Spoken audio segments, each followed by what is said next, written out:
بسم اللہ الرحمن الرحیم۔ قسط نمبر 972 مستورات کی جماعتوں کے بارے میں فتویٰ دارالعلوم دیوبند اور مظاہر العلوم کا جائزہ اور فتوے کا رد، دعوتی کام اور اس کا اسلوب۔ الحمدللہ وحدہ والصلاة والسلام علی من لا نبی بعدہ، اما بعد۔ دارالعلوم اور مظاہر العلوم کے فتوے کا رد۔ فتوے میں 3 عیوب ہے۔ نمبر 1، فتویٰ قرن اول کی مستورات کی دینی سطح کو سامنے رکھ کر دیا گیا، جبکہ یہ 15ویں صدی ہجری کی خواتین ہیں۔ نمبر 2، فتوے میں سابقہ فتووں کی نقالی کی گئی، حالات حاضرہ کے مناسبت سے بحث و مباحثے کو عمل میں نہیں لایا گیا۔ نمبر 3، کسی چیز کی ممانعت کے لیے نص قرآن اور نص حدیث سے دلائل پیش کرنے ہوتے ہیں، اور موجودہ فتویٰ نصوص کتاب و سنت اور اسنادات سے یکلخت خالی اور کورا ہے۔ خلاصہ کلام، مذکورہ بالا 3 عیوب کی وجہ سے فتویٰ مورخہ 14 جون والا ناقابل قبول ہے۔ حضرت عمر رضی اللہ تعالیٰ عنہ کے زمانے میں خواتین 100% دیندار تھی، کوئی دنیاوی فتنہ نہیں تھا، اور آج دنیا پورے شباب کے ساتھ گھیرے ہوئے ہیں۔ عورتیں گھروں میں کم اور باہر زیادہ رہتی ہیں، آفسوں میں، تجارت میں، کالج اور یونیورسٹیز میں، کاروں میں ڈرائیونگ کرتی ہوئی، ریسٹورنٹ میں کھانا کھاتی ہوئی۔ کون سی ایسی جگہ ہے جہاں خواتین نہ ہوں؟ تبلیغ میں نکالا ہی اس لیے جاتا ہے کہ یہ باہر نکلی ہوئی عورتیں وقت لگا کر ایمان اور تقویٰ سیکھیں اور گھروں میں بیٹھی رہنے کو ترجیح دینے لگیں، اور الحمدللہ 100 سالہ تبلیغی تاریخ میں ایسی ہی 100% مثبت نتائج منتج ہوئے ہیں۔ یاد رکھیں، صرف ضلع مظفر نگر یوپی میں ہی مسلمان نہیں بستے ہیں، بلکہ ساری دنیا، ایشیا، افریقہ، یورپ، امریکہ اور کینیڈا، آسٹریلیا وغیرہ کے کونے کونے میں مسلمان بستے ہیں۔ کالجز، یونیورسٹیز میں لاکھوں کی تعداد میں ہماری بیٹیاں پڑھتی ہیں اور تبلیغ میں وقت لگاتی ہیں، سر پر دوپٹے اور برقعے تک آ گئے ہیں۔ اب تم اپنے غیر مستند اور غیر منطقی فتووں کا دیہاتوں کی گنتی کے دینی گھرانوں والا نظام پوری دنیا کے تعلیم یافتہ اور نئی روشنی کے دلدادہ خواتین پر تھوپنے لگو گے تو یہ دینی بصیرت اور دانشوری نہیں کہلائے گی، بلکہ جبر و تشدد والی ملا گیری کہلائے گی۔ لڑکیاں مرتد ہو رہی ہیں، ایک تبلیغ ہی کا راستہ بچا تھا، اسے بھی مخدوش بنا دیا جائے تو اور کون سی راہ ہے جس سے خواتین کے اندر دینی اسپرٹ پیدا کی جائے؟ کیا آپ کا علم اور فہم حضرت مولانا الیاس صاحب، مولانا حسین احمد مدنی صاحب، مولانا علی میاں ندوی صاحب اور تاجدار دارالعلوم مولانا مفتی محمود الحسن صاحب سے آگے بڑھ گیا؟ ارباب فتویٰ سے درخواست ہے کہ بات وہ کہیں جسے نبھا بھی سکو۔ اگر آپ کے دیے گئے فتوے کے بارے میں آپ کے پاس کوئی سند نصوص کے ساتھ ہو تو پیش کریں، ہم اس کام کے لیے 2 ہفتے کا وقت دیتے ہیں۔ سوال نمبر 301، کیا مرد کی طرح عورت پر بھی دعوت و تبلیغ کے دین کی ذمہ داری عائد ہوتی ہے؟ جواب، جی ہاں، مردوں کی طرح عورتوں پر بھی دعوت اور تبلیغ دین کی ذمہ داری فرض ہے، مگر المیہ یہ ہے کہ بہت سے اہل علم فکری اور عملی طور پر اس فریضے کے دائرہ کار صرف مردوں تک محدود کر دیے ہیں۔ ان کے نزدیک خواتین کا فریضہ صرف امور خانہ داری اور اولاد کی تربیت تک محدود ہے، جبکہ قرآن مجید میں اس فریضے کی بجا آوری کے سلسلے میں بیان ہونے والے احکامات اور امر و نہی کے بارے میں عبارتوں کے صیغے عربی زبان و بلاغت کے قواعد کے اعتبار سے مرد اور عورت دونوں کے لیے مستعمل ہیں۔ والمؤمنون والمؤمنات بعضهم اولیاء بعض یأمرون بالمعروف وینہون عن المنکر۔ اہل ایمان مرد اور اہل ایمان عورتیں ایک دوسرے کی مددگار ہیں، اچھی باتوں کا حکم دیتے ہیں اور بری باتوں سے روکتے ہیں۔ مذکورہ آیت مبارکہ میں اللہ تعالیٰ نے مومن مردوں اور مومن عورتوں کی جن صفات کا تذکرہ کیا ہے ان میں سے دوسری صفت نیکی کا حکم دینا اور برائی سے روکنا بھی صراحتاً موجود ہے، اور یہ اس بات کی دلیل ہے کہ عورتوں پر بھی مردوں کی طرح امر بالمعروف اور نہی عن المنکر واجب ہے۔ اسی طرح قرآن مجید کی بہت سی آیات اور احادیث اور واقعات اس بات کو واضح کرتے ہیں کہ مرد کی طرح عورت پر بھی اپنی اپنی فیلڈ میں دعوت و تبلیغ دین کی ذمہ داری اور جواب دہی لازم ہے۔ لطیفہ آیت وَلْتَكُن مِّنكُمْ أُمَّةٌ يَدْعُونَ إِلَى الْخَيْرِ وَيَأْمُرُونَ بِالْمَعْرُوفِ دعوتی کام پر علماء فرض کفایہ کا حکم لگاتے ہیں اور حرف من میم کسرہ کے ساتھ من کو تبعیضہ گردانتے ہیں، حالانکہ یہ من تبیہبہ ہے۔ ملاحظہ ہو تفسیر ترجمان القرآن۔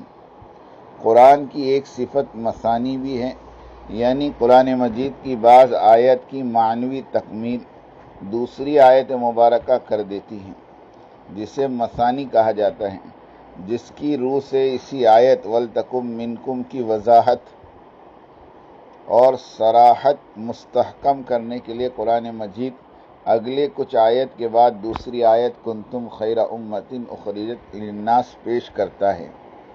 یہ آیت گزشتہ آیت وَلْتَكُن مِّنكُمْ امہ کی قید کو مطلق بنا دیتی ہے، یعنی دعوتی کام بعض لوگوں کا نہیں ہے بلکہ ہر مسلمان کا کام ہے۔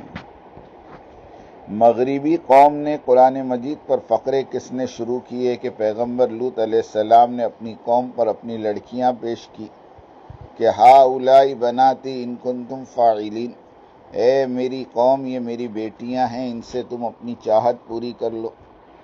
لفظی ترجمہ لے کر اسلام دشمنوں نے ایک عظیم نبی پر کیچڑ اچھالا اور کہا کہ یہ کیسا باپ ہے جو اپنی بیٹیوں کو انسان نما بھیڑیوں کے حوالے کر دے، لیکن قرآن مجید نے اپنی اس بات کو دوسری آیت میں مکمل کرتے ہوئے فرمایا بناتی ہن اطہر لکم قال یا قوم ہؤلاء بناتی ہن اطہر لکم، اے میری قوم یہ میری بیٹیاں ہیں، ان سے نکاح کر لو، یہ تمہاری بیویاں بن جائے گی، اس طرح سے تمہارے لیے بہتر ہوگا اور تم اللہ سے ڈرتے رہو۔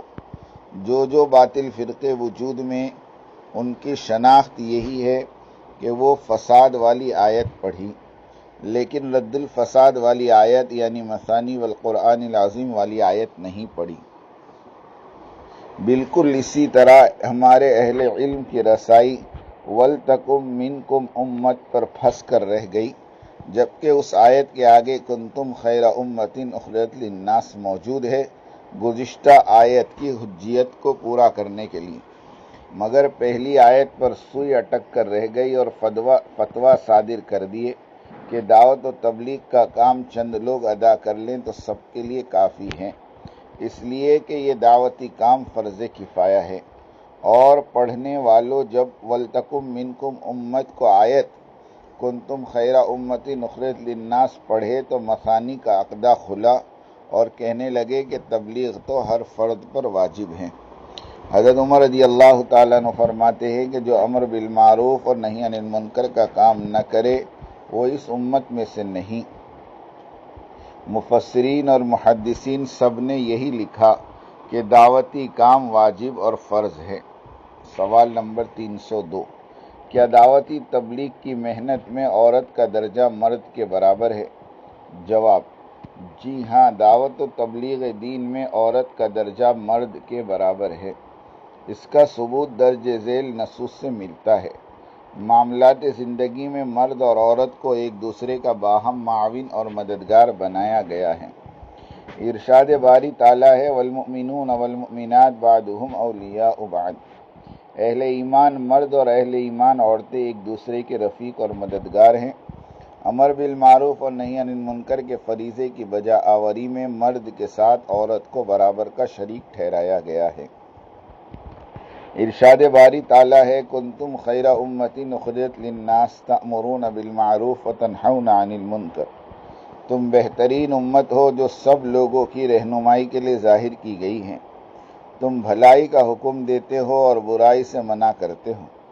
اجر کے استحقاق میں مرد اور عورت کو برابری کا درجہ دیا گیا ہے۔ ارشاد ہوتا ہے من عمل صالحا من ذکر او انثی وهو مؤمن فلنحیینہ حیاۃ طیبہ وَلَنَجْزِيَنَّهُمْ أَجْرَهُمْ بِأَحْسَنِ مَا كَانُوا يَعْمَلُونَ۔ جو کوئی نیک عمل کرے، خواہ مرد ہو یا عورت، جبکہ وہ مومن ہو تو ہم اسے ضرور پاکیزہ زندگی کے ساتھ زندہ رکھیں گے اور انہیں ضرور ان کا اجر بھی عطا فرمائیں گے، ان اچھے اعمال کے عوض جو وہ انجام دیتے تھے۔ سو مذکورہ آیت مبارکہ کی روح سے فرائض اور واجبات کی ادائیگی، اصلاح معاشرہ اور استحقاق اجر میں مرد اور عورت کو برابر مکلف ٹھہرانا، دعوت و تبلیغ دین کے اجر میں دونوں کی برابری پر دلالت کرتا ہے۔ سوال نمبر 303، کیا اسلام سے قبل عورت کی تعلیم و تدریس کے بارے میں کوئی روایت موجود ہے؟ جواب جی نہیں، اسلام سے قبل عورت کی تعلیم و تدریس کی کوئی روایت موجود نہیں ہے۔ زمانے جاہلیت میں عورت ہر قسم کے حق سے محروم تھی۔ اس کی حیثیت کو ماننا تو درکنار، اسے معاشرے میں زندہ رہنے تک کا حق نہ تھا۔ ایسا معاشرہ جہاں عورت زندگی کے حق سے محروم کر دی گئی ہو، وہاں اس کے لکھنے پڑھنے کا سوال ہی پیدا نہیں ہوتا۔ یہ دین اسلام ہی تھا جس نے عورت کو مرد کے مساوی اعلیٰ اور عرفہ مقام عطا کرتے ہوئے معاشرے کا ایک ایسا لازمی اور قابل احترام کردار عطا کیا جس کی مثال تاریخ میں نہیں ملتی۔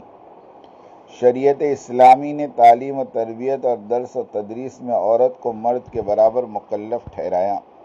حضرت انس ابن مالک رضی اللہ عنہ سے روایت ہے کہ رسول اللہ صلی اللہ علیہ وسلم نے فرمایا، علم کا حاصل کرنا ہر مسلمان مرد اور عورت پر فرض ہے۔ یوں حضور نبی کریم صلی اللہ علیہ وسلم نے احکام اسلامی کے مطابق زندگی گزارنے کے لیے بنیادی امور کے تعلیم کا حصول مرد کے ساتھ ساتھ عورت کے لیے بھی فرض عین قرار دیا اور اپنے عہد میں خواتین کی تعلیم و تربیت کا باقاعدہ اہتمام فرمایا۔ حضور نبی کریم صلی اللہ علیہ وسلم نے ہفتے میں ایک دن صرف صحابیات کو وعظ و نصیحت کرنے کے لیے مخصوص کر رکھا تھا، جس میں خواتین آپ کی خدمت میں حاضر ہو کر روزمرہ کے درپیش مسائل پوچھتیں۔ مزید برآں آپ صلی اللہ علیہ وسلم نے امہات المومنین کو یہ بھی حکم دے رکھا تھا کہ وہ نہ صرف صحابیات کو دینی مسائل سے آگاہ کرے بلکہ خواتین کو لکھنا پڑھنا بھی سکھائے، جیسا کہ حضرت شفا بنت عبداللہ رضی اللہ تعالیٰ عنہ فرماتی ہیں کہ رسول اللہ صلی اللہ علیہ وسلم میرے پاس تشریف لائے، میں ام المومنین حضرت حفصہ رضی اللہ تعالیٰ کے پاس تھی۔ آپ نے مجھ سے فرمایا، کیا تم انہیں بیماری سے نجات کی دعا نہیں سکھاؤ گی جس طرح تم نے انہیں لکھنا سکھایا ہے؟ یوں عہد رسالت میں خواتین میں تعلیم کے حصول کا ذوق پیدا ہوا، جس کے نتیجے میں وہ اعلیٰ پائے کی مفسرہ، محدثہ، فقیہ، عالمہ، فاضلہ، کاتبہ اور شاعرہ بنی۔ گویا عورت کی تعلیم و تدریس کا آغاز دین اسلام میں ہی ہوا اور اسی کسب علم کا تسلسل آج بھی جاری و ساری ہے۔ لطیفہ: تبلیغی جماعت میں مستورات کا نکلنا اگر ناجائز ہے، جبکہ مستورات بہت احتیاط اور پردے دار ہو کر سہ روزہ، چلہ یا 2 ماہ کے لیے نکلتی ہیں اور سارے کام مردوں کے مشورے کے تحت انجام دیتی ہیں۔ اس کے برعکس ہماری دینی مدارس کی طالبات جو مدارس دینیہ میں 6-7 سال تک رہتی ہیں، جن پر نگراں مدرس مدارس کی خواتین کا عملہ ہی ہوتا ہے اور وہ کیسی عمر میں ہوتی ہے یہ سبھی جانتے ہیں، تبلیغی عورت کو چند دنوں کے لیے اپنے محرم کے ساتھ نکلے تو ناجائز، اور یہ لڑکیاں جو اپنے محرم سے دور اور بڑی مدت کے لیے گھر سے دور، اب اس پر آپ مفتیان کرام کیا فتویٰ دیں گے؟ اور یہ طالبات کی تعداد تبلیغی جماعت میں نکلنے والی خواتین کی تعداد سے سینکڑوں گنا زیادہ ہوتی۔ مثلاً UK میں 2 درجن سے زیادہ لڑکیوں کے دارالعلوم ہیں، جن کی تعداد 2-4 ہزار سے بھی زیادہ ہے۔ اسی طرح ساؤتھ افریقہ، ہند و پاک اور بنگلہ دیش وغیرہ کی تعداد مل کر ہزاروں میں پہنچ جائے گی۔ اگر آپ کے اس غیر محققانہ اور غیر منطقی فتوے پر عمل کریں تو سارے طالبات کے مدارس وغیرہ کو تالے لگانا پڑ جائے گا۔ دوسری طرف امت مسلمہ کی بیٹیاں کالجز اور یونیورسٹی کے کیمپس میں لاکھوں کی تعداد میں ہیں، جو اسی تبلیغی چھوٹے چھوٹے خروج کی برکت سے پاکیزہ زندگیاں گزار رہی ہیں، اور دین کی داعیات ہیں اور دیگر اقوام کی لڑکیوں کو اپنے عمل، اخلاق اور پاکیزگی کی برکت سے اسلام کی طرف لانے کا سبب بن رہی ہیں۔ اللہ کا واسطہ وَلَا تَقْفُ مَا لَيْسَ لَكَ بِهِ علم پر عمل کرتے ہوئے اللہ سے ڈرے۔ آپ کے مدارس کی عالمی حیثیت ہیں، یہ ادارے ہمارے بڑوں کا سرمایہ ہیں، اس کی نیک نامی کا انٹرنیشنل طور پر سوچا کرے، عالمی فتاویٰ کے لیے عالمی اداروں کے علماء سے رائے لیں اور سب کی متفقہ رائے سے فتویٰ جاری کرے۔ دعوت و تبلیغ کا کام عالمی کام ہے، عالمی ذہن، عالمی تحقیق اور مراجع اور مسالک کی رعایت نہایت ضروری ہے۔ وباللہ التوفیق وهو المستعان ولا حول ولا قوت الا باللہ العلی العظیم۔ اللہ تعالیٰ انسانیت کی عمومی ہدایت کے فیصلے فرمائیں، آمین آمین آمین، وآخر دعوانا ان الحمد للہ رب العالمین۔ دارالافتاء دارالعلوم دیوبند، تاریخ 12/12/1446، 5 جون سن 2025۔ موضوع: مستورات کی جماعت کی شرعی حیثیت۔ کیا فرماتے ہیں مفتیان کرام؟ مسئلہ ذیل کے بارے میں آپ کی خدمت میں چند سوالات پیش ہیں، شرعی دلیل کے ساتھ جواب فرمائیں، مہربانی ہوگی۔ سوال نمبر 1، موجودہ صورتحال کو دیکھتے ہوئے کیا عورتیں مروجہ تبلیغی جماعت میں جا سکتی ہیں؟ سوال نمبر 2، کیا عورت تبلیغ کی مکلف ہے؟ سوال نمبر 3، اس وقت تقریباً ہر گھر کے اندر تعلیم کے اسباب مہیا ہیں، کتاب پڑھ سکتے ہیں، محلے میں امام صاحب ہیں، ان کے ذریعے اور مردوں کو بھیج کر تعلیم حاصل کر سکتے ہیں۔ بہشتی زیور جو مولانا اشرف علی تھانوی نے خاص عورتوں کے لیے لکھی ہیں، اس سے عورتیں اپنی زندگی کو سنوار سکتی ہیں۔ ان سب اسباب کے ہوتے ہوئے کیا عورتیں گھر سے نکل کر تبلیغ کے لیے یا تعلیم حاصل کرنے کے لیے جا سکتی ہیں؟ اور اگر جا بھی سکتی ہیں تو ان کا دائرہ کتنا ہے؟ حدود شرعی کے اندر رہ کر ان کو تعلیم حاصل کرنا ہے تو حدود شرعیہ کی مقدار کیا ہے؟ سوال نمبر 4، حضرت عمر رضی اللہ تعالیٰ عنہ نے صحابہ سے مشورہ کر کے فتنے کے اندیشے کی بنیاد پر عورتوں کو مسجد میں باجماعت نماز پڑھنے سے منع کیا، جبکہ عید اور جمعہ کی نماز بغیر جماعت کے نہیں ہوگی، پھر بھی محلے کے اندر پردے کے ساتھ ہی عورتوں کو مسجد میں آنا منع کیا ہے کہ نہیں آئے گی تو جو مسجد میں نہیں جا سکتی وہ جرمن، جاپان، فرانس یا کہیں اور اپنے گھر سے دور تبلیغ کے لیے جا سکتی ہے؟ سوال نمبر 5، موجودہ دور فتن ہے یا دور خیر ہے؟ سوال نمبر 6، جو حضرات مستورات کی جماعت کے عدم جواز کے قائل ہیں ان کے دلائل اطمینان بخش ہے یا نہیں؟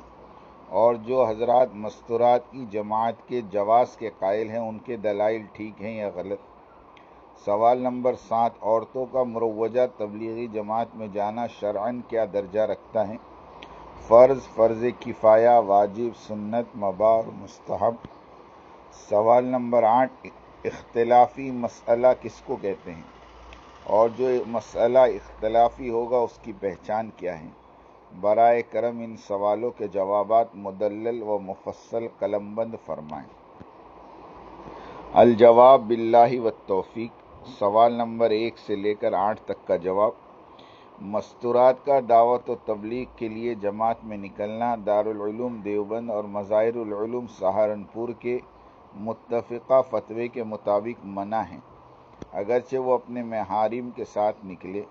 اور تبلیغی مرکز کی جملہ شرائط اور ہدایات کی رعایت کریں، بالخصوص موجودہ پرفتن دور میں، کیونکہ یہ غیر ثابت ہے، یعنی اس کی کوئی اصل نہیں۔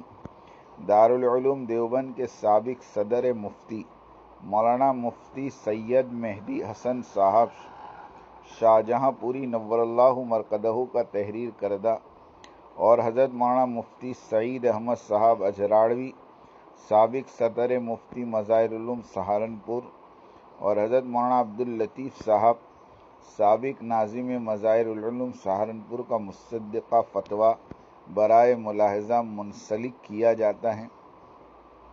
اصل اور بنیادی چیز کا جواب دے دیا گیا، باقی سوالات کے جواب کی ضرورت نہیں۔ اگر آپ باصلاحیت عالم ہیں تو خود حل کرے، نہیں تو فتوے پر عمل کرے۔